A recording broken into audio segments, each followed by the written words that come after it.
This is Mark Whitten. This is Adam MacArthur. This is Ann Yatko. Hey everybody, this is Michael Yurchak. This is Erica Harlicker. This is Daquan Wilshire. This is Rico Fajardo, and you're watching. And you're listening to Spoiler Force Podcast. Set your heart ablaze.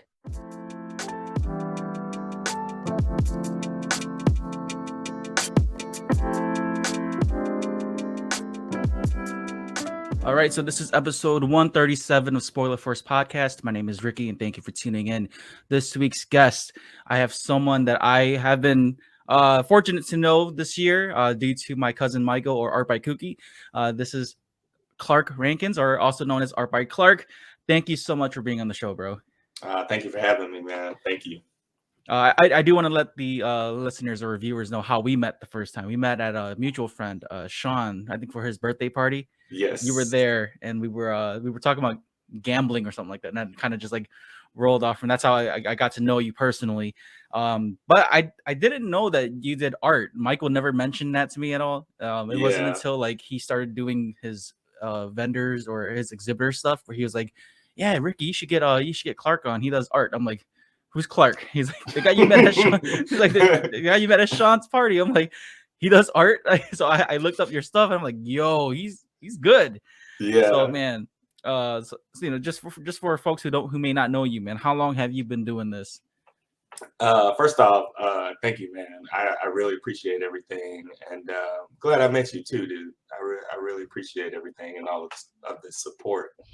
But so I've been drawing for, let's see, I started at 8, about, I would say, 25 years now. It's been about 25 years, going on 25. So, and I've loved every minute of it too, man. Started when I was 8 years old. First drawing that I ever did was a drawing of Goku. Of course. So one of my all-time favorite anime characters right there. I think Goku is like the root or like the pillar of a lot of anime fans, like especially our age group, you know? Yeah. Everyone loved Goku. Like, even I'm not a great artist, but even I bought the Dragon Ball Z art books from the Scholastic bookstore stuff. I bought it. I bought the tracing stuff. You know, you draw the spiky hair, all the Super Saiyan stuff. Like I did all that myself too. But I wasn't great. But it just shows you how influential, as much as I hate to admit it, it shows you how influential Goku is when it comes to like people like us who love anime, or like all the especially like the shonen fighting anime, you know, those tropes, like the big muscular characters, not like the characters now where they're really skinny and scrawny looking, and they can do everything, man. Yeah. It's just OP. It's totally different. Yeah, he's the gateway for a lot of people. I feel like. I know when I first seen Dragon Ball Z, that watching that was it was a complete transformation from everything that I had seen beforehand. Because before that, I was into Pokemon and watching Pokemon and stuff, but Pokemon is like night and day from Dragon Ball Z. And Dragon Ball Z is somewhat similar, I guess, to like Marvel and DC, but it's still in a realm of its own. You know, especially the art style. That was one thing that really stood out to me. The hair, just turning into apes and stuff, and powering up Kaioken, Spirit Bomb, Kamehameha. Like, I loved all that, man. I think that'd be pretty funny though. Imagine like if Batman and Superman are shouting out their moves too, like battering, you know, battering. You know? Like, it sounds cool when Goku does it, but when you see like superheroes like the DC or Marvel characters do it, it's like, I mean, maybe Marvel because they they did the Marvel vs. Capcom, so like you hear them shout their attacks, but watching it in an anime or like an animation cartoon, like it's different versus the shonen stuff.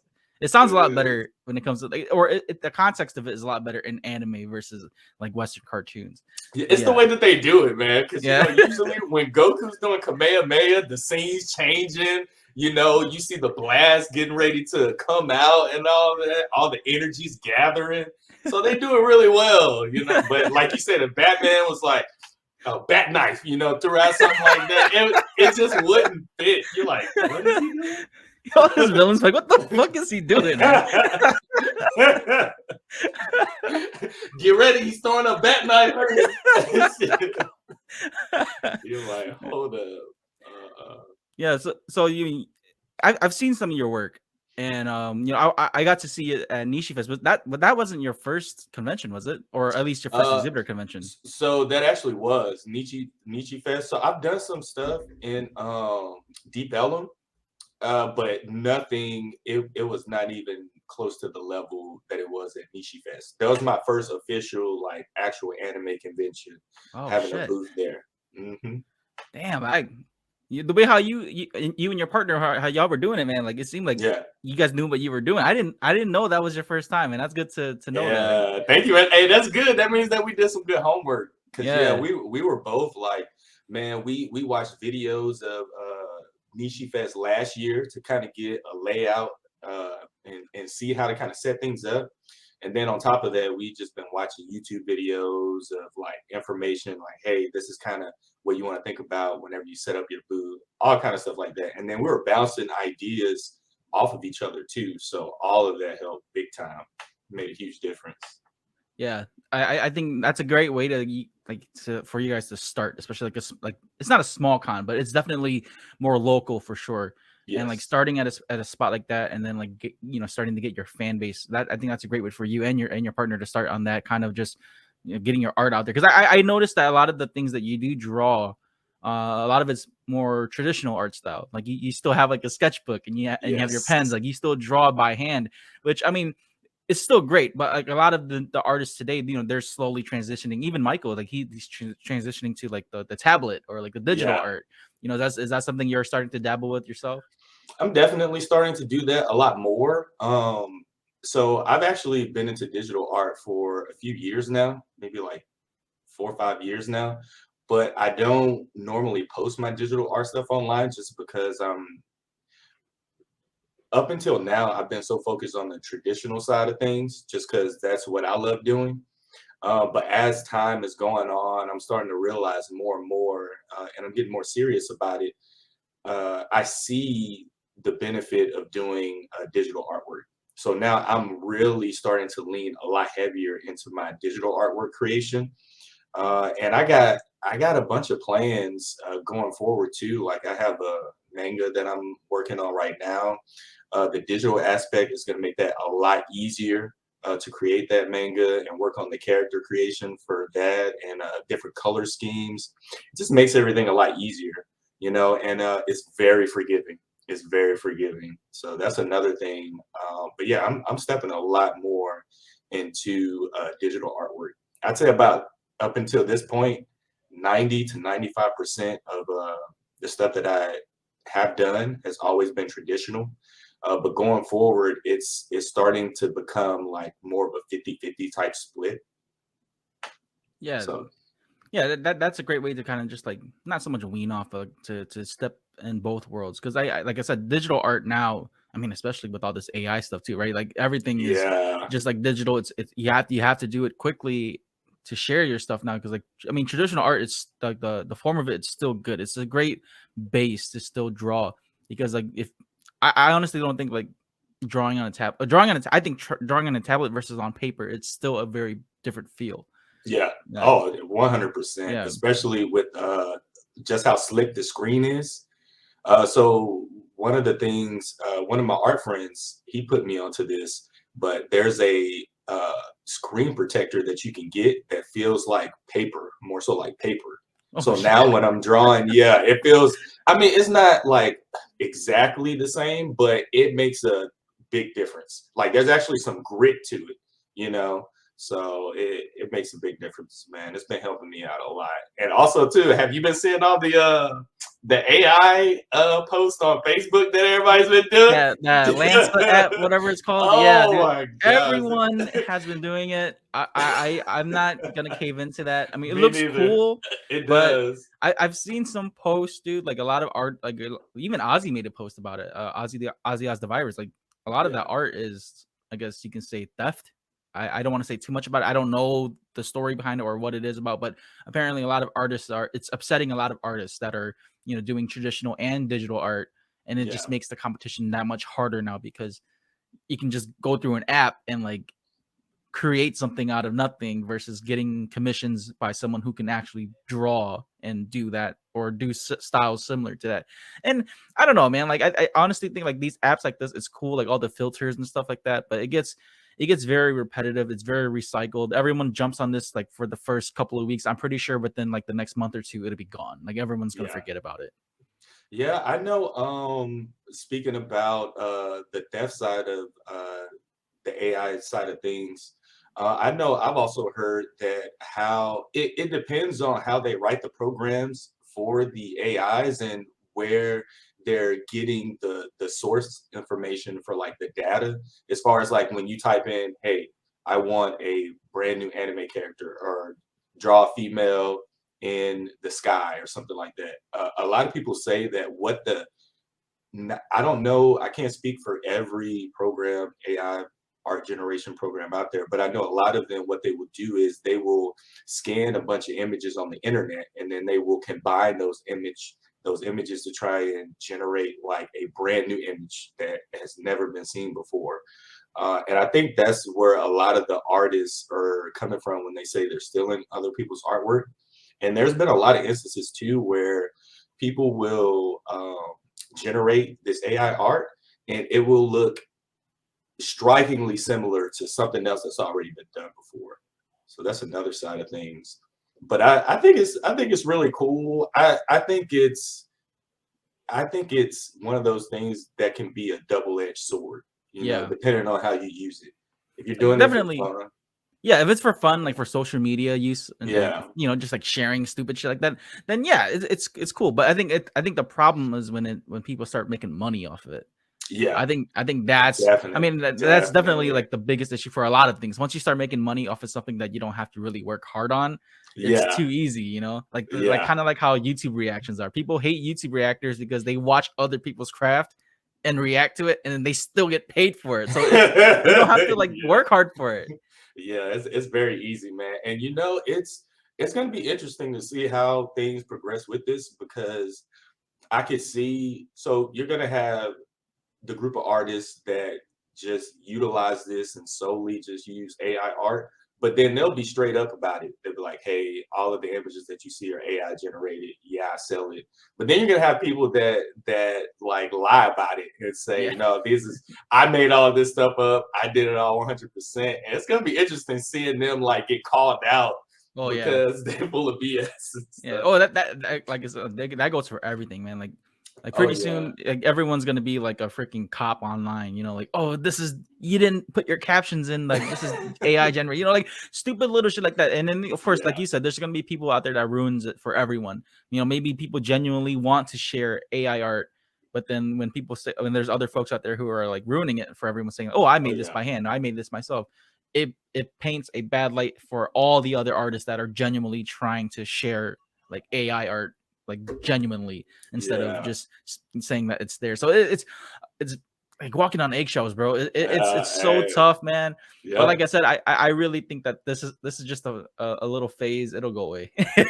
Yeah, I think because from what the images that I've seen, it does a really good job. Like some of the better programs, they do a really good job of capturing the face and stuff. And even like the background as far as like landscapes, nature scenes and stuff. But it's really tough with the hands. Like the hands always look like messed up, don't look very right. You see Scary Movie 2 where the guy's like, take my strong hand. Like like, grab it. Take my strong hand. It looks like that. I've seen AI art like that where it's like, yo, this looks really good. And then you look at the hands and it's like, oh, lopsided. Like, oh, okay, that's where you see kind of like with the falling off of it. No, I saw that. I don't know if you've seen this. There was like this one AI art, I believe it was AI art, where they did like a prequel to Black Panther, like the first Black Panther-esque character. And it was all of it was, it looked AI generated and it looked really clean. Like it looked like a movie poster. So I think that's pretty cool. You know, and there's people that do it, you know, like if you upload the right pictures to get scanned, like if you get a good face picture, of course it's going to turn out great. I think that's what it's really cool. But it just depends on who's doing it, man. Like it really depends on, are you doing it for fun or are you trying to monetize it? Yeah. Another thing too, another angle with it is I don't know if you've heard about this, but it was either sometime earlier this year or late last year. Did you hear about the AI generated image that won a contest? It was like a pretty big deal. Oh, Um, I think I've probably seen a headline, but I didn't look into it. Yeah, so I want to say the image almost looked like somebody walking up to what the AI perceived to be like heaven and stuff. So they were kind of walking up a staircase, and then there was like they had a hole, almost like the moon glowing, like at the top of the staircase and stuff. But yeah, I want to say that was the image. I don't know, don't quote me on it. But all I know is some AI image won one of those contests. So that'll be interesting to see too, going forward, because I mean, does that mean that, let's just say somebody used AI for like a portrait contest or an anime art contest or webtoon contest or something, and it's all AI generated?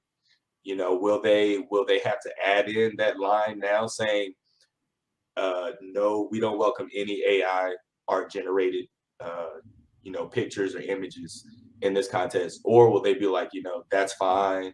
Or will you see some where it's just strictly only AI generated contests? So that'll be interesting too.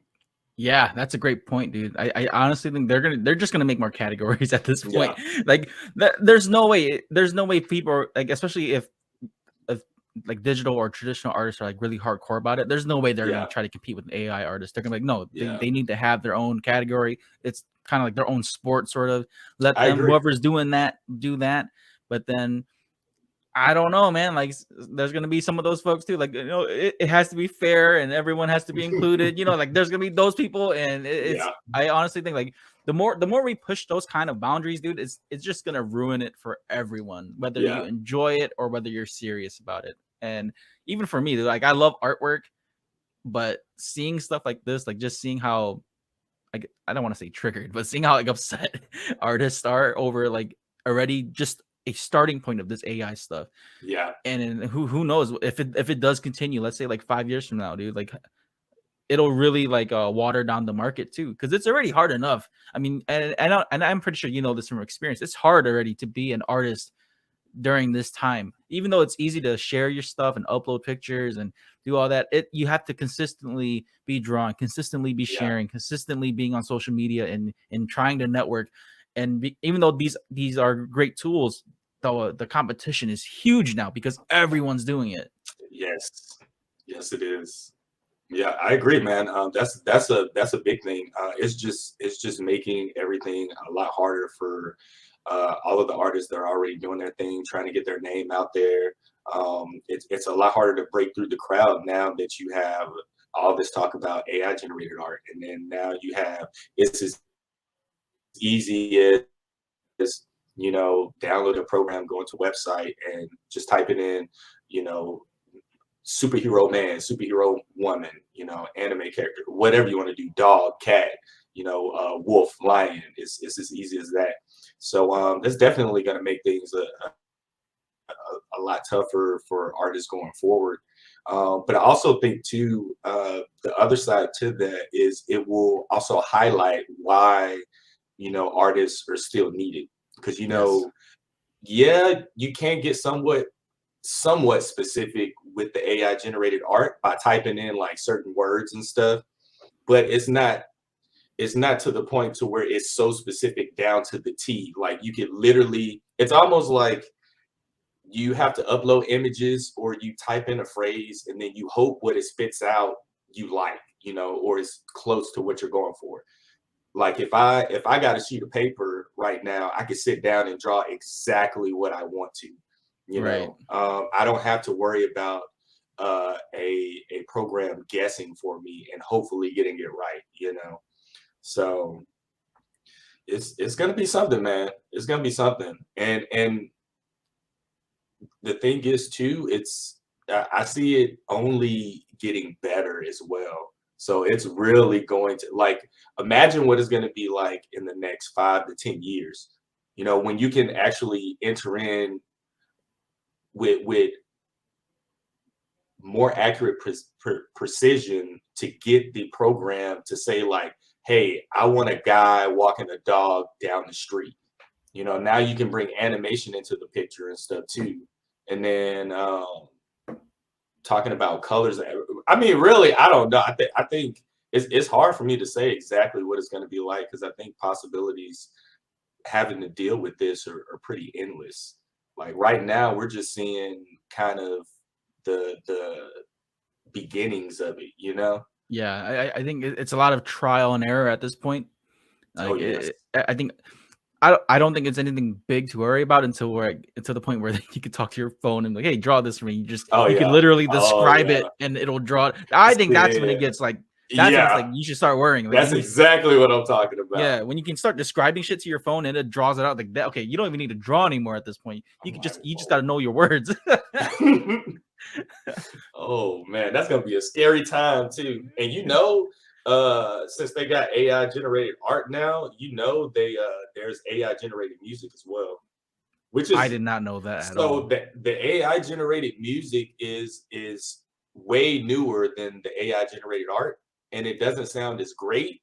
But man, here in like a couple more years, few years, I don't know, man. Yeah. Hey, musical artists gonna have to watch out too. Yeah. They're gonna have to Exactly. watch out too. People gonna be coming out with albums. Hey, yo, this is an entirely AI generated album. This is my third AI generated album. No work or anything in there. Just my Man, computer did it. dude, oh my gosh. That's gonna just open the gateway for literally anybody can do whatever they want now, and then that's what's gonna suck. Anybody. Because then at that point, man, like no one's gonna want to buy anything anymore. Like Yeah. I honestly think like even like if it's already this tough with art, like traditional and digital artists being worried about like no one trying to buy art anymore or do commissions, imagine like just the music market or like clothing Dude. or like movies, like AI generated movies. Like, dude, like, no one's gonna enjoy shit no more. Everyone's just gonna not spend money, and it's just gonna ruin it. Like I said, ruin it for everyone. But hopefully, it doesn't get too bad. But I do want to bring it back to you though, Clark. Like you've been drawing for a very long time now, man. So has anime just been the inspiration for you then when you first started? Yes, it Have you was. considered doing like comic book style art as well? So I've done a lot of different things. I've dabbled in doing comic book style art. I've dabbled in like drawing Marvel DC characters. I've done animals before. I've done like landscapes before. I've also done graffiti art. I mean, I've tried it pretty much all, and it always comes back to anime. So that's like my pride and joy. That's what I'm extremely passionate about. I used to take a lot of work drawing a lot of other stuff aside from anime, but from my experience, I I was very unmotivated, even while getting paid to do this stuff, just because it wasn't really what I wanted to do. You know, I just don't light up the same way when I'm drawing like Bugs Bunny, or like if I'm making up a mascot for a client or something like that, versus I'm just drawing anime characters. You have to pay attention to what's hot too, right? So you have Yes. to see what your customers want. I was talking with Victor Q, Mighty Pegasus Art last night, and he does more like he started off anime, but he does a good mix of like comic book style and anime. But he was telling me like when he went to these anime conventions selling his stuff, a lot of folks were like asking him, uh, do you have Jujutsu Kaisen? Do you have any of these mainstream animes? And Yeah. he had to like really take it back and be like, oh man, like I have to know my market now, because if I don't draw certain characters, I can't sell. Yeah. It's so for you, Clark, man. Like I know you watch anime as well, but do you find yourself trying to pay attention to what's hot as well when it comes to drawing Oh, characters? most definitely. Yes. Always, man. Always. Just because I think if you're not drawing what people want, it's gonna be hard to make income as an artist. If that's something that you want to do, like if you just want to draw for fun and you don't really care if anybody purchases your artwork, I say do what you want to do all day, every day. Don't worry about nobody else. But when you're trying to sell your artwork too, for me, I try and find that healthy in between line. So I look at what's popular, I look at what I enjoy and how to bring those two together. So for example, like at Nishi Fest, when I was at Nishi Fest, I had a bunch of people asking me about Hawks, about Levi, also about I think it's Shinzu from My Hero Academia with the mask on his face, who got taught Oh, by Aizawa. Headshot, right? Yeah, Yeah. yeah. So and the thing is, uh, these were females asking for these characters too. That's another thing I pay attention to. I pay attention to what's hot. I pay attention to what's hot with the male audience and what's hot with the female audience. 9 times out of 10, females they like to see more cute stuff. So and I don't mind drawing that type of stuff, but you do have some artists who don't like to draw that, and that's fine. So I would say if they're not wanting to draw something like cute or anything like that, then look at the male characters from the anime shows and draw them in like a dynamic pose or something.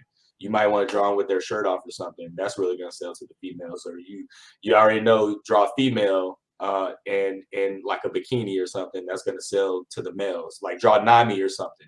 Draw Nico Robin or whatever. Yeah. You know, the big oppai waifus, right? exactly. Or Lady Tsunade from Naruto, you know.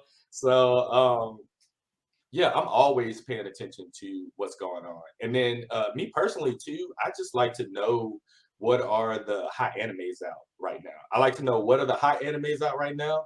What are the hot animes that played in the past too? Like timeless animes, like 9 times out of 10, if you go out and you mention Cowboy Bebop to somebody, they're probably gonna know, or Dragon Ball Z, you know, they're gonna know. And that came out even before I was born. So stuff like that has that timeless factor, because you know you can always draw something from there and it'll always sell, or there's always a potential to make that sell. But if you're constantly drawing stuff that people don't like, it's gonna be tough to do that. Oh yeah, for sure. I think like I think that's such a challenge though as an artist, because I know some folks who will draw, right, and then they don't really want to draw these mainstream characters, but they know they have to because it's what sells. But deep down, like they kind of drag drawing them, you know. Yeah. Like Gojo from Jujutsu Kaisen, he's a big one, right? Everyone loves Gojo, you know. So you see a lot of variations of him. At this point, you're just competing to see who can draw the best Gojo. Yeah. You know, for you, Clark, man, like when you're drawing certain characters, whether you like them or not, you know, how do you feel about it? Is it more so just doing it because you know that it'll bring income, or is it because you just, when it comes down to it, you still like to draw them? Now I do it because I enjoy doing it. It's more so it usually lines up with what I like to do. Okay. But that wasn't always the case. So back then, when I used to draw like all kind of stuff, just as long as I got paid and whatnot, it was to do it just for the money. Sometimes I might enjoy a project. Most of the times I wasn't, just because I was all over the place with what I could do. But now I'm very selective with my commissions that I get from people, just because I know even if the money's there, and I'm not into the drawing, or I don't feel good about drawing it or anything, I just won't do it. Right. You know, and I'm very upfront with anyone who's trying to commission me for something. If they ask me to do something that I know I might not like, or that I'm not used to doing, and it's just not gonna. I'm not gonna be motivated when I'm doing it. I'll just let them know, like, hey, I'm sorry, I can't help you out. But I'll also point them in another direction of some of my art friends too, like, hey, so and so can help you out. I think so and so would be great for this. You want me to send you their information? So, but that's just for me. Like, I know, man, I can tell you from experience, like there's been some commissions where I just dropped the ball on just because I was not motivated to do it at all, like at all. So I just told myself from now on, I'm working with a strict parameter. If the commission request doesn't fall within those parameters, then I just won't be able to do it. It is what it is. Yeah, I understand that. You know, like it's a good balance. You know, like you don't want to burn yourself out just drawing for people or doing things you don't want to draw either. But you know, speaking on commissions, man, like you don't have to say, but has there been commissions that you didn't? I know you said you mentioned you dropped the ball on some, but were there some that you did that you just didn't like, but you still did it? Like besides like the animals and stuff like that. Like I'm talking more like the anime stuff, you know? Yeah. There's been some that I've done and I didn't like. For various reasons, you know, maybe I felt like I could have did a different pose. Maybe I felt like I could have drawn it a little bit better. Maybe I could have spent more time on it. You know, maybe because sometimes I'll get a commission and the deadline may be very fast. And you know, so if I got a short amount of time to get this done with, and I don't have all the time in the world to work on it, then the quality of the commission isn't going to be as top notch. Whereas if someone's giving me like 2-3 weeks or a whole month to do the commission, right, you know, then I can really take my time and really do a lot more with it than I want to. So, but there's definitely been some where I'm just like, man, that's not my best work right there. You know, I did my best, and often those are the ones where I'm not in my element. Mm-hmm. You know, I kind of step outside because someone really wants me to do something. They want me to do it really bad. So, and then I'll even be like, yeah, I don't really think I'm the best person for that. And they're like, yeah, do it. You know, come on, please. I believe in you. And it is what it is, man. I'm so nice sometimes. I'm just like, I'll do it. And then the whole time I'm just dreading it, man. And you can see it in the work when I'm done. It's like that horse meme, like, yeah. like it's good, and then at the end it's just terrible at the end. Exactly, man. Oh my gosh. I get that. You know, as a consumer myself, like there are people's art style that I really enjoy. And, you know, like for example, like Rachta Lin. Now I love her anime style of work.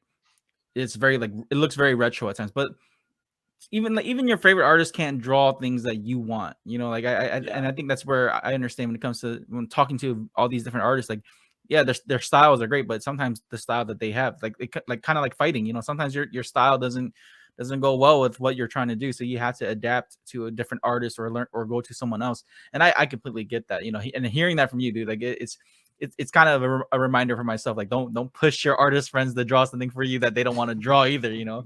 But I gotta say, man, have you received any, I guess, weird commissions at all? Has someone come to like, I want you to, like, you know, kind of like how that, what was it, that it's like that one, it was trending for a while, like that model pose where she's like her ass is up in the air and like she's like bending over. Oh yeah, like man, that T pose. I've definitely gotten some weird commissions. I think the weirdest one's just like the furries. You know, that's probably the weirdest one. Most of the time it's like, hey, can you draw this character, you know, naked? Can you draw her in this pose? You know, I've also been asked to do like ink work for certain mangas where they're showing a lot of profanity. So I've also had that too. And I mean, you gotta, it really depends on what kind of artist you want to be, what you're comfortable with. And I preach that all the time to artists, like know what type of artist you are, you know what you want to do. Because at the end of the day, if you don't know what you want to do and you're always just trying everything and stuff like that, you're going to be pulled in all these different directions, and it's going to make things a lot more chaotic. Unless that's what works for you. But I find that most people that doesn't work very well with them. But yeah, man, I had to, most of that stuff I turned down. Some stuff I don't, but it's just even if the money's good, man, like even if someone's like they drop a band and like, hey, here you draw I like would turn Nami and Nico Robin together naked. Would you do to draw something like that? Here's the thing about that. Okay, if it's a commission, a private commission, I'll do it. But I might say you can't tell anybody that I did it. Hey. and the only reason is because I'm very hesitant because I don't want my name. I don't want something that I blow up from to be like drawing somebody naked or something like that, or right, and it ruins everything else that you've done. Yeah, dude. Everybody's always like, "Oh, can you draw me this naked? Can you draw me this naked?" And then I become known for that, you know. So you like that's why I've turned down a lot, dude. I've turned down a lot of work because of that. I don't want to be known for that, You know, I don't want somebody to Google my name and then that pops up. You know, Like, oh, I yo, want like, all the other stuff. Clark's I drawing do boobies all the time, dude. right? Dude, they're like, dude, I didn't even know you drew normal stuff. I thought it was not safe for watch, man. What? Yeah, see, so I'm sorry, I gotta, like I said, if it's private and they won't tell nobody, then I'm cool with it. But I'm never gonna do it for a manga or anything like that or a comic. I'm not gonna do that because I'm not putting my name on that. Right. But yeah, man, that's pretty much it. Usually, I'm really iffy about that stuff. But if you keep it on the low, I'll do it. I agree. Like, you know, if it's a private commission and if the money speaks, do it. But, you know, again, I also get like where you're coming from with that. Like, you don't want to be associated with something like that. You know, even like with the podcast, right? Like, I don't want to, like, I love talking about all this nerdy stuff too. And I'll do like reviews and here and there. But like, there'll be some topics that I talk during the podcast where I have to kind of watch myself sometimes. Because if I get too wild, then I don't want folks to be like, yo, like Ricky's supposed to be talking about anime stuff. He's talking about like, you know, all this rowdy shit. Like it don't match up, you know. So I have to be careful when I'm talking about certain topics on even on my podcast, to where I don't go too far out and like go and talk about a topic that's not even about like anime or manga or comic books and stuff like that. Yeah, man. And with the internet nowadays, you never know like what's gonna blow up or something. Somebody may take that snippet and run with it. Next thing you know, you just got like 10 million views off of that one clip, and then now everybody think your podcast is about that. So it's like, hold up, yeah, you got to be real. Like that. That's why I kind of watch myself with that, and I thought about that a long time ago, and I made the decision a while back. Like, do I really want to do this? You know, because at the time the money was good, and I needed it, but I was like, man, I can't do it. I can't do it. I just think it's so wild though. Like even like when you see a lot of the, I mean, not like when you watch like even that kind of not safe for work stuff, like you realize how good those artists are though. Like hentai artists, like, oh yeah, those people are good. They just draw sex scenes though. That's all they do. I think that's what's funny about it. It's just like you're like they're so talented and like the details are good. Even some of the animators are good. But like it's just that work goes into like all this lewd shit. So it just I don't know, man. It's just like it's what it is. But I just find it funny that like a lot of good artists are known for doing stuff like that. But they just, I guess a lot of them don't really have their name out there like that unless you're in that community, you know? Yeah. See, that's the thing. Like another reason why I'm really careful is because I'm also thinking about potential deals that I might get in the future. So let's just say I'm still doing my art thing. I'm putting my name out there. All of a sudden, I do gain some good traction. But if I gain traction and I'm doing like not safe for watch work and stuff, then Disney might not want to partner with me. Right. You know, Riot might not want to partner with me. You know, Crunchyroll might not want to partner with me or anything like that. Who knows? That could take a deal off the plate before I'm even aware of it. You know, they see my stuff and they're like, "Oh no, we don't want to be associated with that or anything like that." So that's another reason why I'm kind of really careful about it, because one thing that I've been working on here recently is trying to reach out to the brands of the products, the art products that I use. So like Faber-Castell, all that. And I gotta think about that. I gotta watch what I put out. I even gotta watch what I say, because like you on your podcast, when I'm uploading videos, I may say some wild stuff, you know. So I gotta be careful, because I have to think, like, if I do reach out to these brands and they are watching my videos, what are they going to see me talking about? What kind of artwork are they going to see me posting? Is this artwork that they themselves would want to post if we started working together? Like, hey, we're supporting this artist. He's a great artist. Check out his artwork. You know, how often would they be to do that if when you came to my page you saw a bunch of hentai? You know, or you saw females with like their ass up or something, you know. So I think that's where like a lot of the creatives nowadays are. It's harder, like just in general, just like being a content creator. That's where it's hard, because I don't want to say like you're selling out, but you do have to be aware of who you're selling to.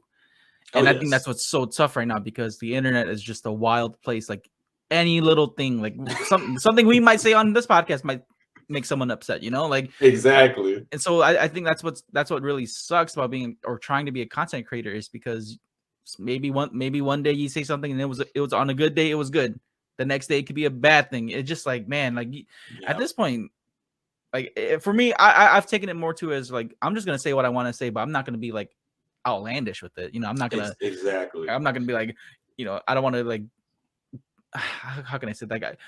I don't want to like just bluntly say things and know that where I'm at, it's not like where I know that I can still support myself trying to do this. Like if this was like a full-time job and like I depended on this, that I would have to be careful, because that's my money. But then like if I had money already and I jumped into this, I wouldn't care either way. So that's what makes it tough. Yeah, man. Definitely. You really got to kind of. There's a fine line. Like everybody has like their that line, that they're willing to cross. Some people, they just say whatever, they don't really care, or like me and you, there may be like we may go up to a certain point and we know like, okay, cool, this is my ceiling point right here. I'm not really going to go above that. And so that's one of the things that I try to do too, because I feel like I've been on social media and uploading videos and saying stuff long enough to kind of have a good idea of when I'm getting too far out there and when I'm not. And so I just told myself, all right, I'm gonna just do my thing now. I already know the parameters that I set for myself, so I'm just do my thing. Whatever happens, happens. Because you can't watch yourself 100% of the time. There's always going to be those days where you may slip up or whatever, or the conversation may be really good, or maybe you're just having a bad day, and so you're just saying stuff. Yeah, I mean, at least as long as like you're not pushing it like with the Kanye stuff, yeah. Yeah, Dude, I think that's where like, wall. Like as long as you're aware enough to know that the things you're saying isn't like that kind of outlandish, I think we're okay as content creators. But like I was saying, like it's just because a lot of the stuff I said back in my earlier episodes of the podcast, I said some pretty wild shit, and whether I whether I make money or not, I don't really care, because at this point, like it's already been uploaded and I can't take that shit back. So I didn't say anything too crazy, but I've voiced my opinions on certain topics before, and I still stand by them. It's just, am I gonna always bring it up and talk about it? No, it's just if you go back and listen to it, and if you want my opinions now, I'll explain it to you. But then I think that's what the internet is kind of crazy, right? Because they don't let you explain. There's no like, there's no such thing as like a redemption quality where kind of like Endeavor, like everyone hates Endeavor, but then when he's trying to redeem himself, everyone still hates him. Like, dude, this whole arc of Endeavor is about him trying to be better, and everyone hates him for it because he wants to be better. So like it's just that crowd, you can't control it, but it's how the internet works. That's why I like earlier when you said you just said to yourself, you're just gonna say whatever within reason. You're just gonna say whatever, just go about your business doing what you do. And I think that's the best approach to that, because you're not feeling like you're walking on eggshells all the time. And there's only so much you can do, like no matter what. Let's just say if you keep doing this podcast, if I keep doing art and we get somewhat big or even get really big or whatever, somebody's gonna go back like 5 years ago, 10 years ago, and find some kind of clip like, hey, he said this. This is so, and just take it out of context. Yeah, dude. I think that's what's so crazy, man. Like it's just like little shit like that. It's and like the whole virtue signaling. They'll take like a 5-second clip of something you said, take it out of context, and then make it seem like they're better because they're exposing you for it. I think that's what's so fucked up, because everyone's so quick to jump on like, oh yeah, then he's the villain, he's the bad guy, and then like, did you even get context of it or no? And then there's really no point of fighting the mob at that point. But I think overall, as content creators, whether you're a podcaster, an artist, or a musician, like you do have to somewhat walk on eggshells, but just be very self-aware of what you are doing now versus like down the line, when if you do say some crazy ass shit, like you just got to suffer the consequences later. Yeah. Oh yeah. Yeah. You're right about that, man. I think that's why. I mean, either way, it's kind of okay. But for me, I'm the type of person where I feel like it's better to kind of sit and think about how I want to move. You know, in the space of like being a content creator, being an artist and stuff. And when I sit down and I actually think about like what it is that I want, what I care about, and I think about, okay, what are some of the issues that could arise from that? What's some of the stuff that could pop up from that? The more aware I am of all of that stuff, the better I can handle it whenever something does pop up, you know, or some drama happens or somebody's trying to call me out or something. Because I have it happen all the time. People are always like, oh, you're lying. All you do is trace. You know, you're not really that good. You suck. Dude, I get it all, man.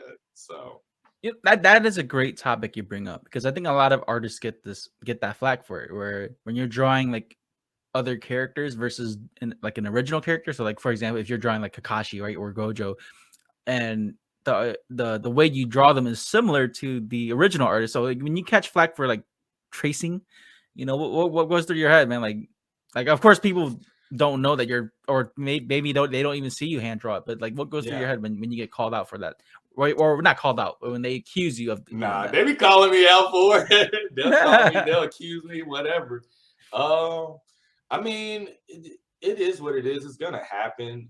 Just because I mean, people say I'm stealing their work all the time and stuff like this, even though I never once said that these are my characters, that I made them up, anything like that. So how I think about it, I'm okay with them doing that, because they're just gonna do it no matter what. Those people are always gonna come out and say like, you know, I'm copying the character, I'm doing this, I'm doing that, the third. But what I want to do is, and what I like to do, and what I love to do is, I love looking at reference images. So I'll just go up on Pinterest, go up on Google, whatever, and I'll look at a photo that I might like, you know, and 9 times out of 10, I like that photo so much, I just want to redraw it just to see if I could get it to look exactly like the reference that I use. Like that's what I love doing, and that's what I've been doing since I was 8 years old. I mean, since the very first drawing of Goku that I did, I had a reference. I set it down. Even when I saw the reference, something inside me was like, hey, man, you got to try and draw that. So that's what I did. I set it down. I tried to draw it, did a pretty decent job, and, you know, the rest is history. So when people call me out for that, 9 times out of 10, they just met me, or they just saw my content. They don't know anything about me. So they don't know that I tell people up front what I do. I don't lie about nothing. I'm not saying I'm making up anything. I'm not saying that I'm drawing this from the top of my head. I never say I'm not looking at a reference unless I'm not looking at one. So I'm very upfront with what I do, and that's all I can do. That's the best I could do. All I can do is tell you what it is, tell you what I'm about, tell you about my process, how I like to draw, and it's up to you to do what you want to do. And I mean, some people might say it's not a skill to do what I can do, but at the same time, there aren't that many people that can draw the way that I draw. You know, so I think it's a fine line, because like my dad kind of drew like that, because my dad's he was a CNC machinist for a long time, and so like referencing things was a big skill set in his job. So I think when you do draw by looking at something and then drawing it by hand, that is a skill set. It may not be a favorable skill set, but that still takes time and talent to do. Not everyone can just do that. Yeah, you know, not like just like how not everyone can freehand. You know, there's some people who can really freehand really good, but if they look at a reference and they start drawing, they can't do that either. Yeah, I got a friend that's like that. Yeah, man. I think it's it's just some people just don't like it, and it rubs them the wrong way. And how I think about it, I mean, really, so I think that to be born with the ability and just have the talent to be able to just draw whatever is in your mind without like having a reference, I think that's a very like extremely rare skill. I think like not very many people have that skill whatsoever. That's you really been blessed with something. But for most people, they have to actually sit down and look at tons of references, and then maybe one day they'll get to the point to where they don't have to use a reference anymore just because they built up such a vast library of different things. But I mean, in the case of me looking at a reference and drawing it at the same time, or someone who had to look at thousands of reference, hundreds of thousands of reference, and then now they could draw without one. I mean, those are pretty much the same thing in my book. Either way, you still need some type of reference, whether it's mentally or you're visually looking at a reference right there, you know. And even so, a lot of those people have an issue with me drawing it exactly like that. But if I still draw it exactly like that, but then change up a few things, now they're okay with it. Yeah. Even though like the essence, it's the steps of doing it that like rub people the wrong way. But then they want the same end game. It's just like, then what's the point? Like you can't be mad. Like, if it's gonna be the same thing at the end, you cannot be mad how I do it. I get that. It's just like it's a very weird thing. But yeah, I've been called out for some dumb stuff. I remember, man, somebody. Okay, there was a point in time, and I still do this now. But I would get home after work every day and I would draw at the same time every day. I spend like 4 to 6 hours drawing every day. And then I racked up a bunch of material, a bunch of different drawings and stuff. And so every day on certain platforms, I was posting every day. And then they were basically the admins and stuff were boosting up my posts every day because I was doing everything that they told me to do. I was creating the post like they wanted me to. I was uploading something new every day. But then you have people who are getting mad saying like, there's no way that I have that much time to draw every day. Well, I'm like, dude, like, what are you talking about? I mean, it's not a crazy amount of time. I'm bare minimum, I'm drawing like 4 hours every day. If you get home and you don't have anything else to do once you get home from work or school or whatever, you got plenty of time to draw or play guitar, whatever you want to do. It's not that tough. And then you have people, get this, you had this one person. She was so mad at me, dude. She was so mad. She used to talk about how she was younger than me and she could draw better than me, but she used to hate the fact that every time I posted something, it always got boosted every time. So this is what she did, man. She took one of the drawings that I did, and it was a picture of Bakugo. And she found the reference image that I used, right? And she enlarged the reference image, put my drawing on top of it, and his face and his hair was almost exactly the same, dude. It was crazy. It was almost exactly the same, but everything else was kind of off, even though it looked really good. You couldn't tell unless you had the original drawing underneath it. Right. Check this out. I ended up getting banned for this, by the way, which was ridiculous. She told them that it was his face and his hair was so accurate that it was impossible that I could have freehanded. It was impossible. And the reason why the rest of it wasn't that accurate was because I didn't want to make it look too obvious. I'm like, are you kidding me right now? Dude, they banned me for that. They didn't even ask me. They didn't message me or that. They literally banned me. They're like, oh well, I guess that makes sense. Is it that why is the hair in the face so accurate, but then the rest isn't? Okay, it couldn't be the fact that I had been drawing for 20 years at this point. That couldn't be the fact. Right. That couldn't be the fact. I've been drawing for 20 years, and maybe I'm just that skilled. It's just a bunch of nitpicking, man. Like, dude, I hate that so much. Like, it's the little details that shouldn't matter that people make or try to make matter, and it ruins the overall picture. Bro, it was ridiculous. I had video evidence now. Video evidence, right. Dude. You gotta, man. Bro, you know what they told me? Live stream it. The video, you can fake the video. Live stream, bro. That's what they told me. Like, What? Dude, pretty soon, everyone's gonna be like, "Yo, that was a pre-recorded live stream or some shit like that." Dude, it's at this point, man. You're just gonna have to like walk up to them, like, "I'm drawing it right here." You know? That was it. At that point. That's when I got to the point. I was like, look, people just gonna talk no matter what. So whatever they gotta say, they can say it. I don't even care no more. I'm not trying to fight nothing no more. If you believe I did it, great. If you don't, fine. Don't believe we did it. I don't care. Oh man, like you know what's just funny because like a lot of those haters that do that kind of shit, man, like they can't even do that. That's why they get so antsy. Exactly, man. That's where I was coming from because certain people, they were getting so mad that I was getting boosted every day. But the thing was, the reason I was getting boosted every day was because I was showing up every day. Yep. I was putting in the work. Dude, I was drawing something new every single day. I was curating each post that I did a specific way because the admins gave me a template to follow because they saw me posting and they didn't used to boost my stuff because of how I was like writing my story and stuff. But they were like, somebody reached out to me. They were like, look, man, your artwork is amazing. I really like your artwork. The only thing holding you back is you're not doing your posts. You're not following this template, you know, that we usually boost up all the posts. Like you have to hit all these boxes. You got to check these off in order for us to boost up your post so more people can see it. And then I started doing that, and lo and behold, every day, like clockwork, man. But some people just couldn't handle it. They only did it one time, mind you.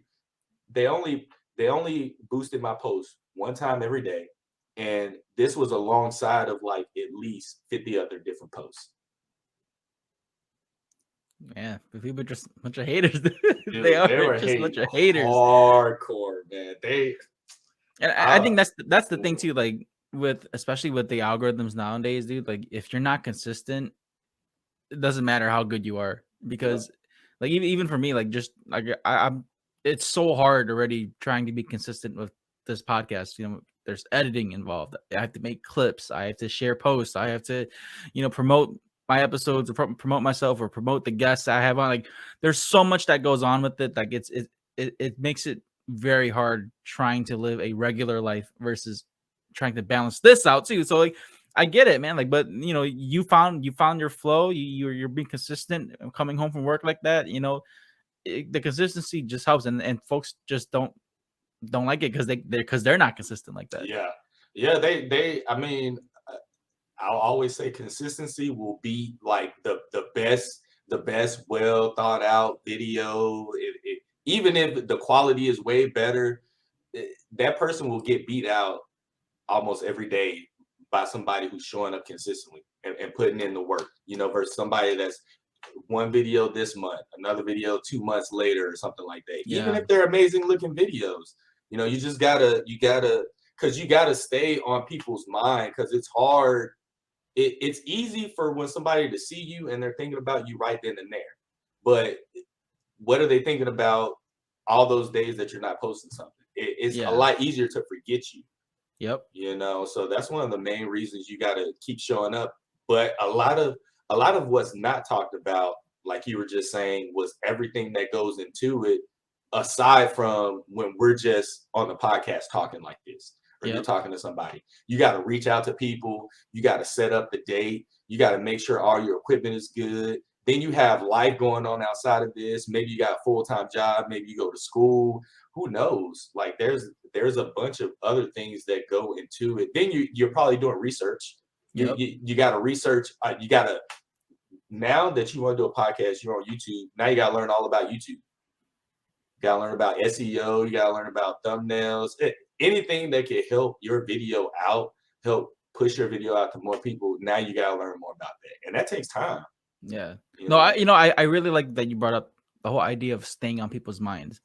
You know, like when you're not posting, like are your fans even thinking about like, yo, when's the next episode? Like, dude, the internet moves so fast. Like if you're not like I said, if you're not consistent, dude, you're gone. Like no matter how good you are, within a week you'll be like last year's news. Yep. And it's only been a week, you know, so it's insane to see how fast like everyone's, because I think that's, as much as I hate it, that's why the reels, like all that TikTok shit, like I see why that works.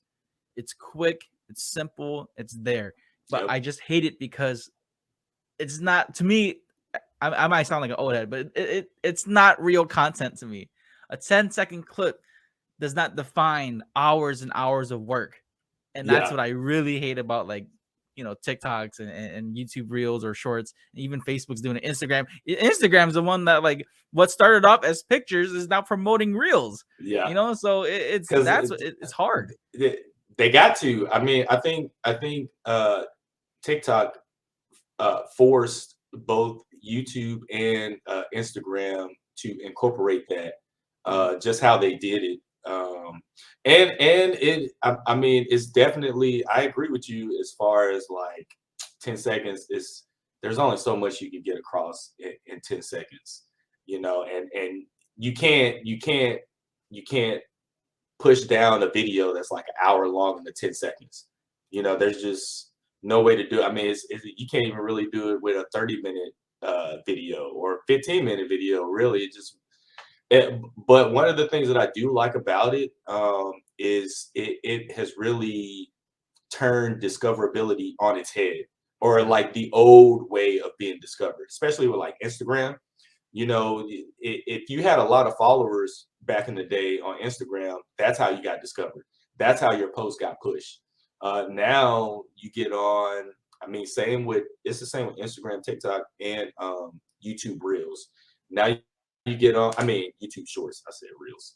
Now, when you get on, or you upload a short or a reel or a TikTok, it's a lot easier for you to get discovered by people and get blown up.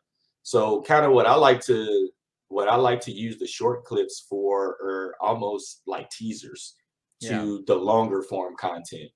And I can tell you right now, especially, well, really with all the platforms, but YouTube specifically, it's really been helping out my numbers a bunch, like my watch time, even though that doesn't get counted towards being monetized. But I have grown in the past 3 months, a little over 1,000 followers on YouTube. So now that's one check mark that I got off the box right there. Now I already got my 1,000 followers, subscribers. I got to remember like subscribers, followers, and stuff, because I'm always on TikTok, I'm always on Instagram and YouTube, and so I get those confused a bunch. But yeah, I think it's really helped to bring that barrier down for creators, and I think if you utilize it well, it can make a tremendous difference. Oh, yeah.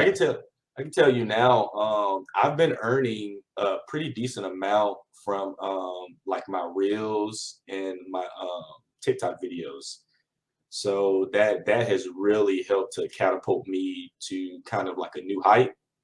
And I'm very thankful for it. But it's also very tough, because I mean, both are tough in my opinion, long form content and short form content. You know, you just got to kind of figure out what works for you, and that's not an easy thing at all. Yeah, at all. I think honestly though, like short form content is great for artists though. Oh like, yeah, the work in progress stuff, or like the speed drawing, like that works great for you guys. But you can't do that with the podcast. You can't be like speed run podcast and like, you know, like there's no such thing. You won't get that shit out. It just so happens, like, right, because right now, again, like I said, the short form stuff, or the reels, or the short videos, that's what's being pushed, and that's something I have, as a creator, I have to adjust to that. Yeah, there's nothing else I can do about it. I have to find a ways to make clips or to do something that'll work with that. But you know, I don't think podcasts are great for that kind of content. I just have to find ways to make clips that'll match it. But for you, like as an artist yourself, it's easy for you now, because you could easily just like take like an hour long drawing session and just speed run it in 10 seconds. You know, so it works. It does. The only thing that I don't like about it is it does not portray like all the work you put into the art. That's the only thing I don't like about it, because Man, so many times I'll upload some stuff and people think I draw like a lot faster than I do, and it takes me a long time. Or it can be devastating when you just spent like 8-12 hours on a drawing, you upload it and it gets like no views or anything. Oh yeah. That can be pretty devastating, man. Going back to when you said about making the clips, shorter form clips for the podcast and stuff. I think like how the setup you got right now, I mean, you might already be doing this. I'm just throwing this out there. But like how we were talking about earlier, when you clip like a small portion, like 25 seconds, 30 seconds or something, maybe you say something outlandish, or maybe you say something profound, maybe you say something that may resonate with some people. Boom, there you go. If you want to start your own podcast like Spoiler Force, then sign up with Buzzsprout. Buzzsprout has helped hundreds of thousands of users like me to begin their podcasting journey. With easy-to-use tools, you can effectively get your podcast into different platforms like Apple Podcasts, Spotify, Amazon, iHeartRadio, and more. You can view your stats, create audio clips, and even have your own podcasting website. Buzzsprout offers ideas, tips, tricks, and tutorials to help you improve your podcast. Follow the link below, and once you sign up, you'll get a $20 Amazon gift card. This will let Buzzsprout know that I sent you and will also support Spoiler Force Podcast. If you want a simpler way to record both video and audio for your podcast, then sign up with StreamYard. StreamYard is the perfect program to create podcasts, host live streams, and even do video calls. There are many tools that can help you create and design your own personal studio. You can screen share, read live comments, and stream to different destinations like Facebook, YouTube, and Twitch. You can also download your video and audio once you're done with your recording session. Follow the link below, and once you sign up with the basic or pro plan, you'll earn a $10 credit to use for StreamYard. Happy podcasting. That's what I find tough too, though, because like I hate the process of editing. Oh like, yeah, dude, I'm right there with you. This is what I like to do. This is what I like to sit and talk and record. This is the easy part. Yeah. No one sees how hard it is when you get done with this shit to edit. Like, especially if you don't have a team, and especially if you're not like computer savvy. I'm not the greatest at it, but I can still get it done. It's just, I hate the process. Like, editing is the worst. It is. I spend more time editing than I do like watching my own content or listening to me talk. Like it's just it gets annoying. So like that's something for myself. I have to like just push myself through it and just tough it out, because if I don't do it, no one else is gonna do it. Yeah, you're right, man. And that's one of the things that makes it so tough. Like I feel like no matter what you do, if you're on social media and you post on social media, that in of itself is like a whole nother job now that you're undertaking alongside with whatever you like to do. So like how you like to do podcasts. Okay, the easy part, like you said, is coming here and talking to people. That's the easy part. But then you got to edit the video. You got to think of new topics to talk about. Yep. You got to reach out, find people. There's a lot that goes around that. And then also with art too, man, like whenever I get off here, not only does the drawing take a long time, but doing research on stuff, like looking up, like looking at my analytics and stuff, figuring out, okay, what the audience like, what the audience doesn't like, thinking about new ideas to try, new transitions, different sounds to use, what's hot now, what's not hot, what new anime is out, what characters is hot for now. Okay, I got a convention coming up. What's some stuff that I need to draw to get ready for the convention? There's so much, man. Like, wow. I just hope that this shit doesn't get beat out by like AI generated stuff. Then it's gonna be like even worse. Like AI generated podcast. Oh my god, bro. You know what though? Hey, on that note, you know they have AI profiles on TikTok, right? Have you seen them? There was one AI generated rapper that got signed, and then he ended up he dropped by the label, bro. You can go to his profile page. I'm gonna find it. I'm gonna send it to you. He's not the only one, dude. He's got like 23 million followers on TikTok. Oh my god! All of his videos are getting like 1 million+ views. It's insane, and this ain't even a real person, bro. It's not even a real person. And then there's a female out there that's doing the same thing. Man, pretty soon we're just gonna be watching AI generated people. For real, it's already hard enough to compete with real people. Now we gotta compete with robots. Bro, You imagine you open up TikTok, you got this AI generated person, and they're looking at their cell phone, talking like we talked about it. Easy 15-second clip, 15 million views. You're like, come on now, really? And people are eating it up, man. People are eating it up. Oh my gosh. Oh man, that is, yeah. See that's. I think if it comes down to that, I'm just gonna quit. I'm just there's no I'm throwing it point. at the time. Yeah, there's no point anymore. Hey, No. Or are you gonna say something? I was like, at that point, we just we join them. If you can't beat them, join. This is our AI generated person. Exactly. Come watch our podcast, dude. There was one topic I wanted to talk to you about because we kind of touched up on it before, but My Hero Academia. Yes, dude. I wanted to talk to you about it because I know I don't know. You're not reading the manga, right? You're just watching the anime? I'm not. Yeah, I'm just watching the anime. Okay, so for animes only, what is going on in your mind from that episode with Bakugo, the Bakugo Rising episode from 2 weeks ago? What went through your mind when that happened? Dude, I'm just like, wow. I'm waiting for one. I hope he's okay. I hope he's okay, man, because somebody kind of spoiled it for me, and I hope they were lying. I hope it ain't true, because I'm gonna be pissed because it got spoiled for me. But I'm pretty devastated, man. I'm pretty devastated, and I'm very proud. I could say Bakugo started out as a character that I didn't really like at season 1, and looking at him now at the most recent season, dude, he's one of my favorite characters. Like, I have grown to him, dude. Him, a lot of the villains, Endeavor for sure. Like, I have so much more respect for all of those characters, and not only just the characters, but the artist himself as well. Just for how he broke everything down and explained everything. Like the heroes, I mean, not the hero arc, but the villain arc before this last season. Yeah. Dude, I love that whole season. Yep. I love that whole season. I thought it was so amazing. And I thought the way that he did it and told their stories and everything, I was like, dude, this is hitting me different. Like Shigaraki, before, the only villain that I really liked was Dabi, but now, dude, I like Dabi, Shigaraki, Toga. I like almost all of them, man. They're you find yourself rooting for the villains at right? Yeah. That's how you know it's a good story, man.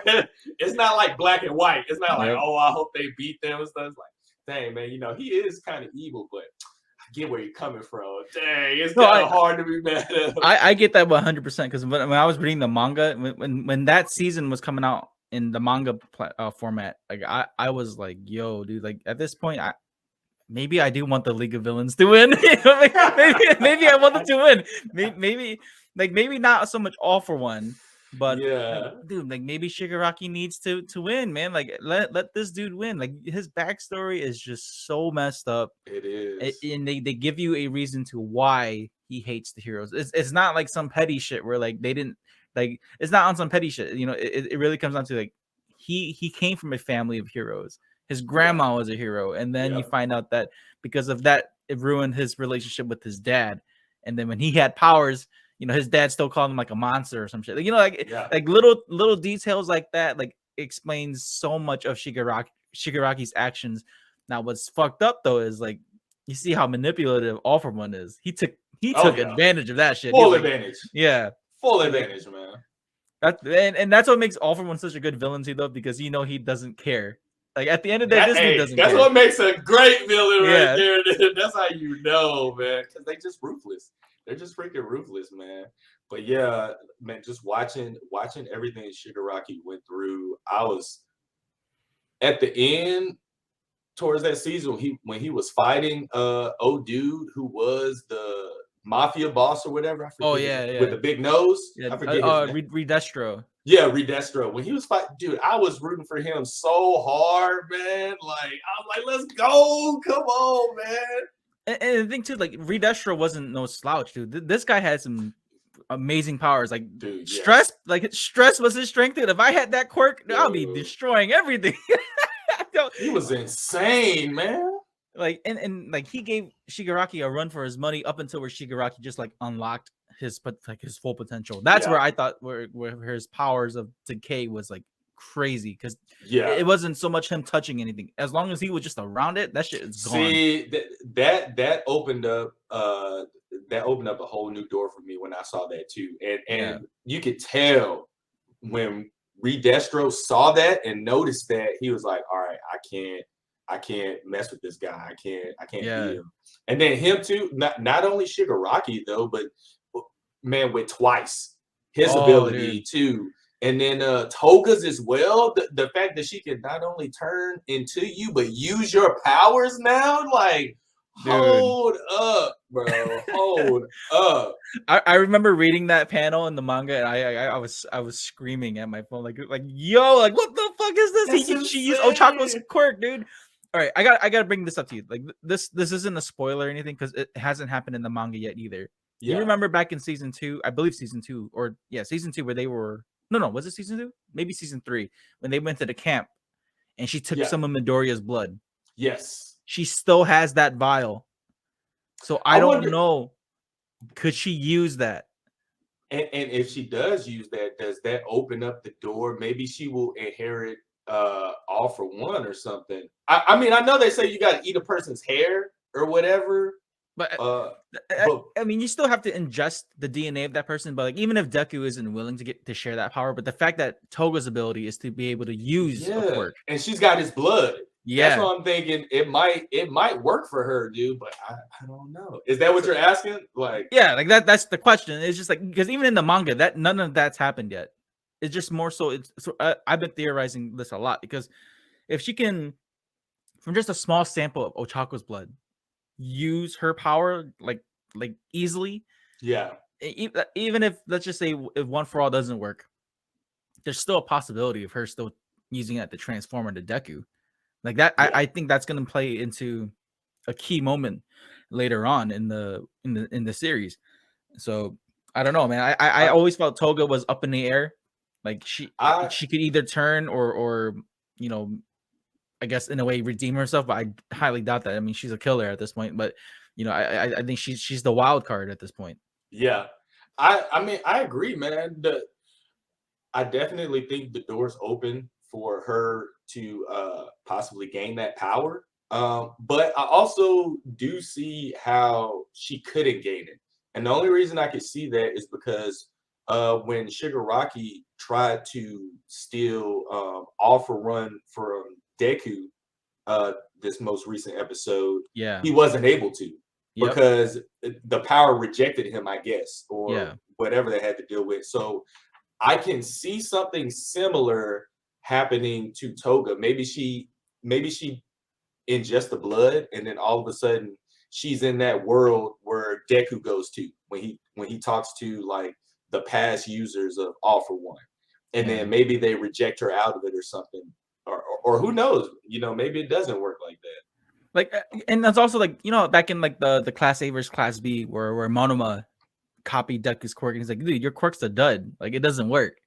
I think it could be like that too, where because Deku's powers are a stockpile quirk, she can't use it unless like this is reaching, but unless she like decides it's like, all right, I'm just gonna use one of them Black Whip. I think that's a bit reaching, but like, it could be like that, but it could.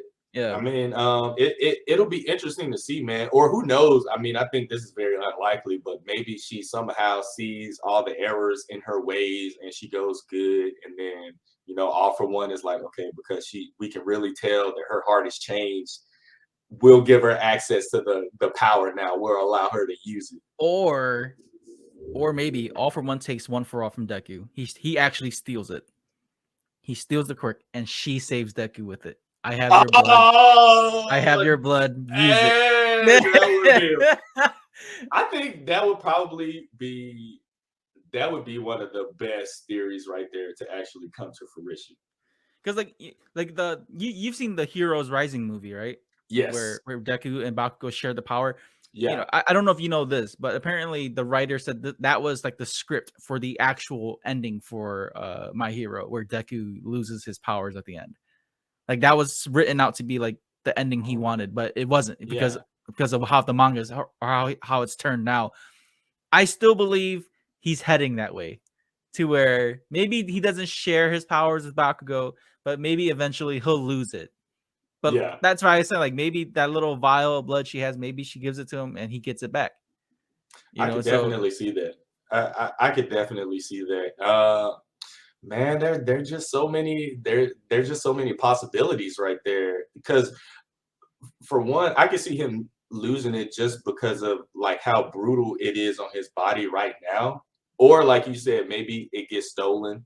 Damn, man, who knows? Or maybe he gets shot with a bullet, one of those bullets that they shot Aizawa with, and then boom, it's gone. You know, so it's very interesting, man. It's very interesting, but it is seeming like the door is starting to open for multiple people to have access to All for One now. That's what it's seeming like to me, because before it was an All Might, and then it was his predecessor, you know, and now it's Deku. And what I'm seeing now is, since it was given to Deku, it's been given to Bakugo. Toga may have access to it. Monoma was denied access, but maybe he could get it in the future or something. Who knows? And then also now you got Shigaraki, who's almost taken it. So I think we may see something like where Deku just shares it with everyone. Yeah. I could definitely see that, man. I could definitely see that. Or even with Mirio Togata. Oh, maybe dude, I love Mirio, dude. Dude, I was so upset when he lost his powers. Dude, he was so clean. Peak moment too. Right when everyone's loving him, he fucking loses his powers, bro. Oh, they did my man's dirty. You know who else? Nah, go ahead. My fault. I was just saying, like, because I spoke with Rico Fajardo about it, the English voice actor for him, and like we talked about it. I mean, well, he's read the manga too, but like, just specifically that part in the anime, like, man, it was just so heartbreaking, because me as a fan, I was like, dude, like, he deserved One for All. He deserved it. You see why he was selected. Until All Might met Deku, you see why Mirio was chosen. Yeah. I see why Night Owl was so mad. I see why he was pissed. He was just salty. He was like, dude, like, you gave your power to this kid? Like, bro. And he said it all in front of his face and stuff, too. He was like, you shouldn't have this power. You're not ready for it. Dude, he was going in, man. He was going in. But I see why. I definitely see why. You know who I thought also got done dirty? And he's one of my favorite villains too, man. Chisake, Heisei. Chisake. Overhaul. Yeah. Bro, I love his quirk, man. His quirk was so beast. It is. The fact that he can just like manipulate matter and destroy it and reconstruct it. I think that's it's a very simple ability, but it's so freaking powerful. And like you just see like how it's just funny, because he was such a clean freak in the show, and then you see once he starts fighting dirty, he doesn't care anymore. Like he starts ripping things apart, ripping his limbs apart, reattaching his limbs. He can take people's bodies and put it in him. Like it's insane how he can do that. But you know what's funny? I like him a lot because his voice in Japanese, I believe it's done by the same guy who voices Kaiba and Nanami from Jujutsu Kaisen. Oh, for real? Yeah, so it's the same voice actor. I'm like, yo, like. I like that a lot. That's cool. Yeah, but Overhaul is, he's not dead exactly. You know, Shigaraki took his arms away, or his hands away, but I don't know, maybe he might come back eventually. So I thought about that, man, and similar to how Shigaraki got to the point to where he didn't have to touch anything to reconstruct it, I think, because I noticed whenever Overhaul always had to touch something with his hand. Yeah. So maybe he figures out just how to do it without having to touch With his something. feet. Yeah, like as long as he can figure out, like he can maybe reconstruct his hands somehow or something or whatever, since they're gone now. Who knows? You know, so I haven't written him off just yet. I hope he make a comeback, man, because his quirk was just too clean. Yeah. I think a lot of the good villains that they show, like him, Stain, you know, like Bro, Stain was so good. I want to say they're gonna come back in some big way, but maybe not help Deku, but because you know, even technically Stain isn't dead, technically. Like they do mention him. So I want to say he probably comes back, you know, maybe he doesn't fight or anything, but they're gonna the way how Horikoshi writes his story, man, like everyone comes back full circle. Like he doesn't leave them behind. I think everyone that Deku has fought eventually will come back, either help him or do something, or just like stop Shigaraki and All for One, and inadvertently help Deku. So I could see it, but maybe it could be a situation to where, like, similar to Naruto, how what was it? I think Madara in the Ninja War, he brought everybody back to life or something like that. Yeah. All these dead people back to life. It could be something similar to that. Maybe a villain brings them, maybe not necessarily bring them back to life, but transport them all to the battlefield or something like that. They're gonna come across them or something. I could definitely see something like that, because I mean, with all the different quirks that are out there, somebody's bound to have a quirk that can maybe bring somebody back to life, or you know, teleport a whole bunch of people and stuff. I know there's some people that can do that already in the show, but maybe just on a larger scale or something like that. That's how I feel about Shinso, the guy with the speaking ability, where he's like, if he talks to you, then you go into a psychic trance. Yeah. I think he's one of my favorite characters overall. It's just they don't give him enough screen time, and I'm thinking I've been theorizing this for a while. I just think that maybe Shinso's ability is going to play a huge part later on, to where like you don't see it coming. Yeah. Like right when you think All for One's winning, he just calls out All for One and just bam, stops him. Yeah. Just because he responds. Dude, that's a great point. And that could be why maybe he hasn't gotten as much screen time as he probably should, because it's kind of it's leaving him in the back burner. So it's long enough for you to forget about it.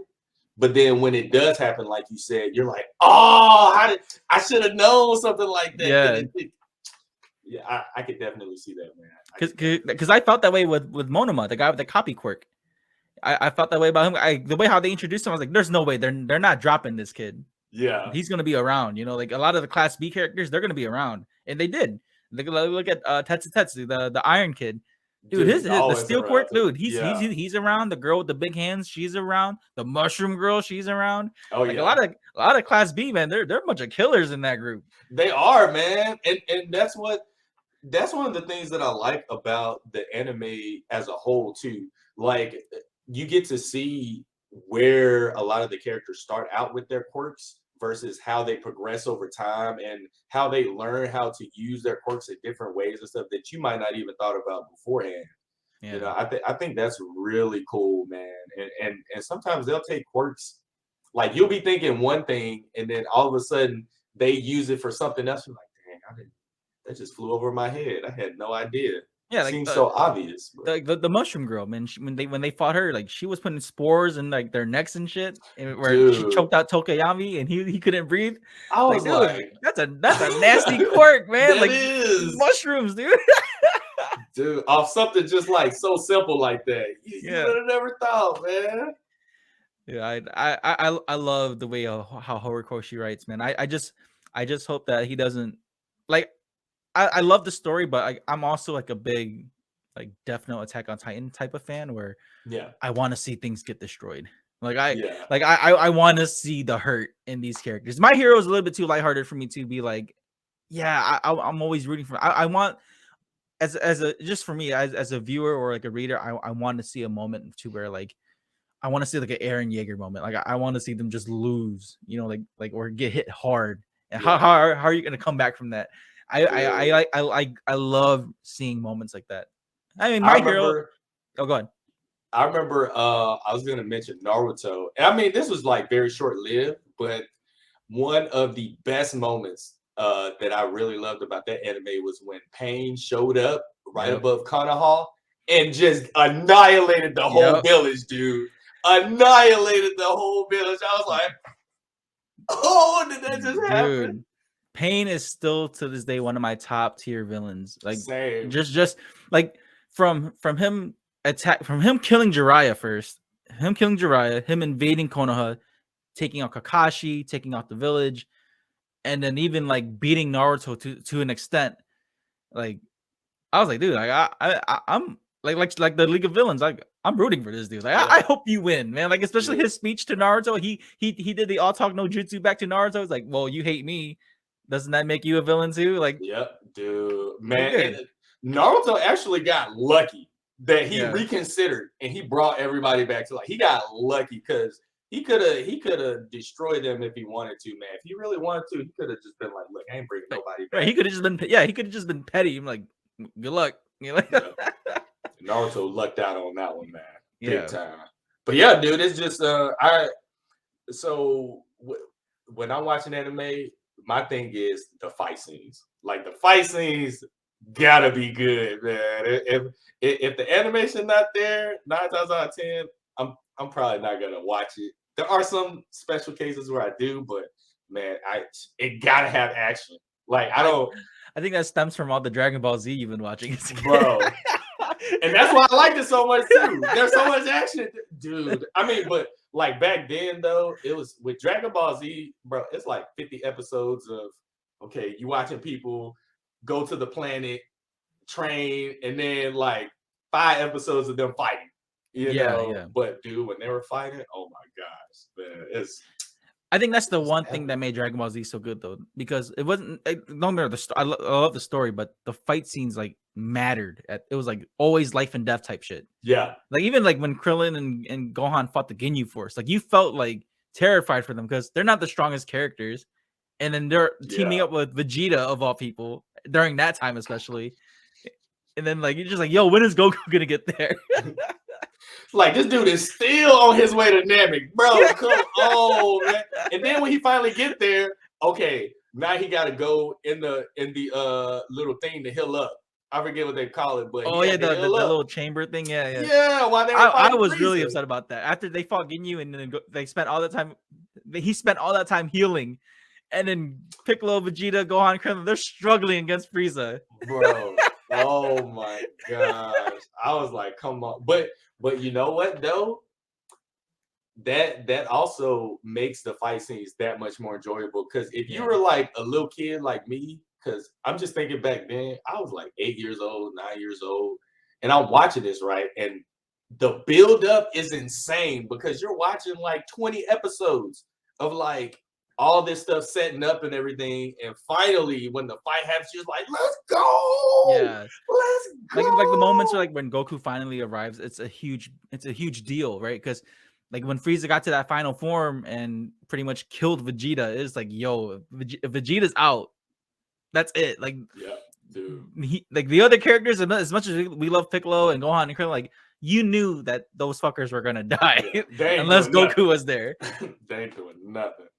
Man. You know, and that's how I felt about do you remember that filler arc, the Garlic Jr. saga, where Garlic Jr. came back with the Spice Boys and it was just strictly Gohan, Krillin, and Piccolo?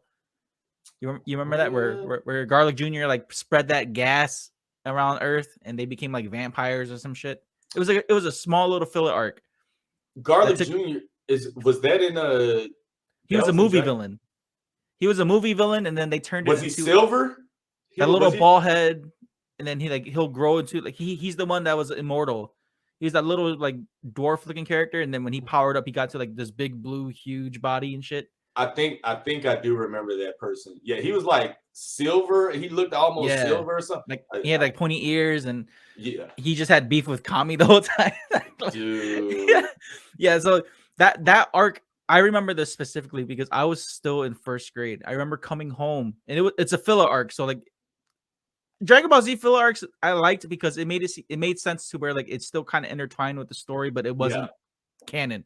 So like that arc was just Gohan, Krillin, and Piccolo fighting Garlic Jr. And there's no Goku, there's no Vegeta. It's just strictly the Earth heroes. Dude, as a kid watching that shit, I was frightened. I was like, yo, because if Piccolo dies, it's game over. Yeah, you're like, who's gonna stop this guy? Yeah.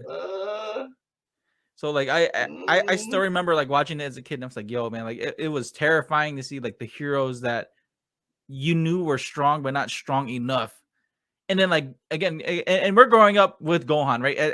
As adults now, we're pretty much like Gohan's age. We grew up with Gohan. So we're putting ourselves in his shoes. Like, what if we were Gohan fighting these big, like muscular villains? Like, he's a kid. I couldn't imagine it. Hey, remember, he used to cry all the time. Yeah. He used to cry all the time. That's why, like, to this day, I don't get mad about Gohan's powers, because like people are all like, Gohan got dirty. He could be better. This and that. I'm like, dude, if you really look at it, if I was Gohan, I wouldn't want to fight anymore either.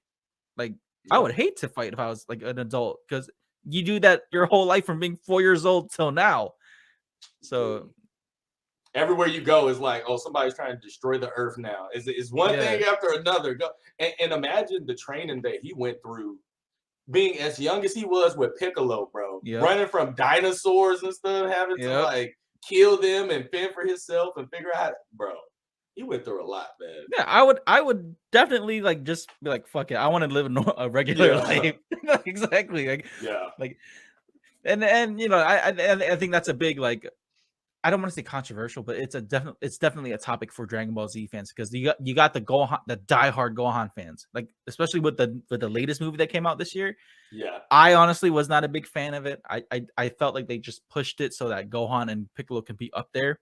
Yeah, there was no true story build to it, but it's definitely, I mean, it evens the playing field for sure. I didn't like how they went about it. It's like, all right, Gohan, you and Piccolo got new power-ups. You guys are up there with Goku and Vegeta now. It's like, it felt very rushed. Yeah, like you said, they didn't really build on that story too much. You know, it could have been done.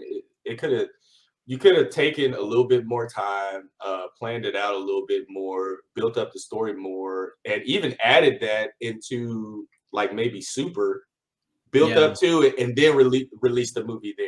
You know, probably would have been a lot better that way. But yeah, like you said, I feel like they just wanted Gohan and Piccolo to be up there really fast, and this was their way of doing it. They're like, hey, we're gonna do this. He's gonna get that power up. And then boom. And I mean, even like when he got that mad too, it was almost fluky in a sense. You know, it's like so-and-so hurt Pan. What? Nah, now I'm just beast mode now. I was like, I mean, it's his kid, but it's just it didn't have like that authenticity to where, like, when he was a kid seeing Piccolo get hurt from Frieza, you know, like seeing that, like, you remember like when Frieza was like in his alien form going off on Piccolo, like shooting the finger beams, and then Gohan shot after him. He's like, I loved Gohan's like blow up scenes like that, where he authentically got mad because Piccolo was gonna die, and it didn't feel like that with him and his daughter. It just. I mean, really, his daughter could have plot device, but then like it wasn't convincing to me. Dude, I think what takes away from it was the lack of danger that his daughter was actually in. She could have left whenever she wanted to. Yeah. You know, but like Piccolo said, hey, we're going to play along. You know, we want Gohan I want Gohan to get really mad and get stronger, so we got to make it seem like you're in danger. You know, so it just kind of takes away, kind of like a prank. Like, it's a prank, bro. It's a prank. I think that's why it seems like so fluky in a sense. Yeah, they did trick him. Yeah, he got mad, but it doesn't hit like when Frieza threw Krillin up in the air and killed him in front of Goku. Yeah, it don't hit like that. Yeah, you know. So I think that's definitely one issue with that right there. But yeah, dude, you know, we're a little over hour and a half in, man. Clark, I really enjoy talking with you. Dang, already that was fast. I know. I mean, like, Dude, like I'd love to have you back on another episode, man. Like I think, now that we've got this out the way where we can get fans to know you, now we could just the next time you're on, it'd be more easygoing. Like Yeah, man. like my first episodes with guests, man, it's always more so like an introductory type thing. Like whenever I have new guests, I want the focus to be on you. That's why it's always about like your art or your craft or what you do. But now that I've had you on this episode, when you do come back on another episode, we could just bullshit and talk about whatever, dude. Yeah. Like we could like debate about something if you want to, but like all in all, man, Clark, thank you so much for your time, man. I really appreciate this. I already knew from the get go, the moment like where my cousin Michael was trying to get us to be on this podcast or do this podcast episode together. I already knew this was going to be good. That's why I was so excited for this one. But yeah, man, I can't wait to see what more you've got in store for your artwork, man. Like I'll have all your social links in the show notes and stuff. But before we do end things, how can fans reach you if they want to?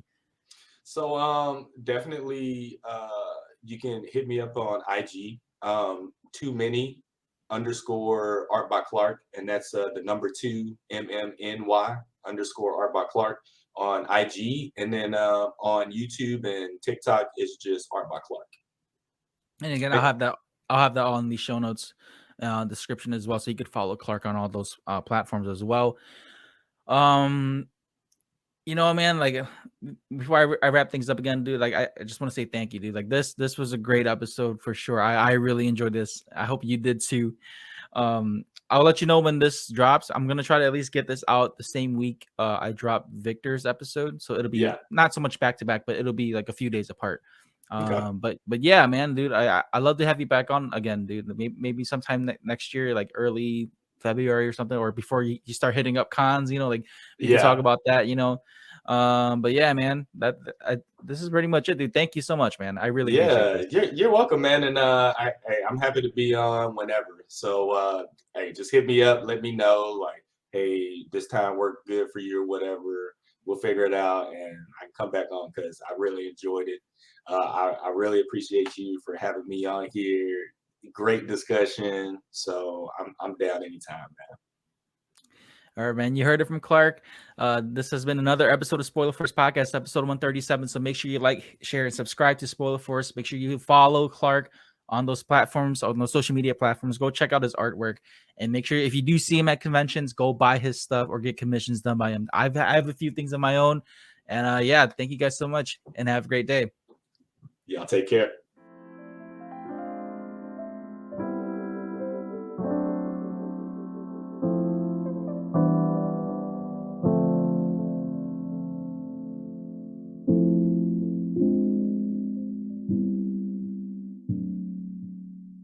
If you enjoyed this episode, make sure to give a review and rate Spoiler Force Podcast. If you want to get all Spoiler Force updates or even peeks at behind the scenes, you can join the Spoiler Force Discord community. And if you'd like to show support, give tips, recommendations, sponsorships, or any collaborations, you can email me at rickyvang92@gmail.com.